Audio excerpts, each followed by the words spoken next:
Et puis le soir, je me promène dans la ville pour faire un peu connaissance, et je vois dans une boutique qui vendait des vêtements et des insignes. Et je vois un insigne avec une croix de Lorraine, avec des chardons, et écrit en dessous qui s'y frotte, s'y pique.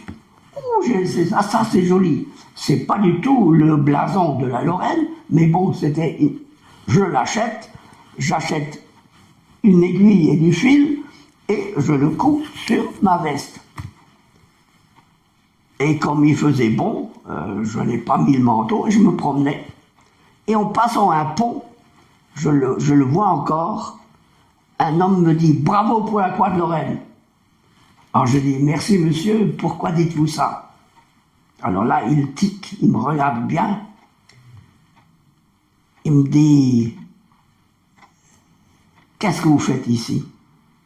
Alors je dis la vérité. Je dis « J'ai quitté ma Moselle natale et je veux partir par l'Espagne rejoindre le général de Gaulle. Il fallait qu'il sache. » Il m'a dit « Bravo et viens avec moi. » Alors on va dans un bistrot, là il m'interroge, il vérifie ce que je lui raconte et il me dit ben, confidence pour confidence, je suis le chef d'un groupe de résistance parce que les Allemands tôt ou tard ils vont venir ici.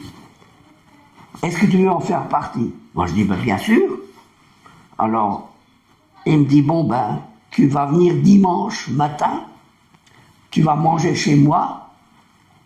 Et là, j'apprends qu'il est bouché. Je me dis en moi-même, bien, on va pouvoir manger.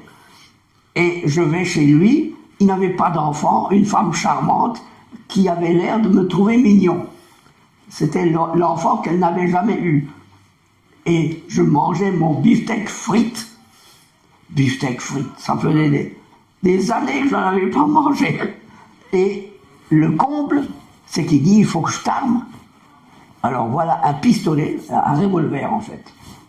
Un revolver, il dit j'ai pas beaucoup de munitions, il y a 6 balles dedans, tu camoufles ça bien sur ton corps, et le jour où j'aurai besoin de toi, je te fais venir, il avait pris mon adresse.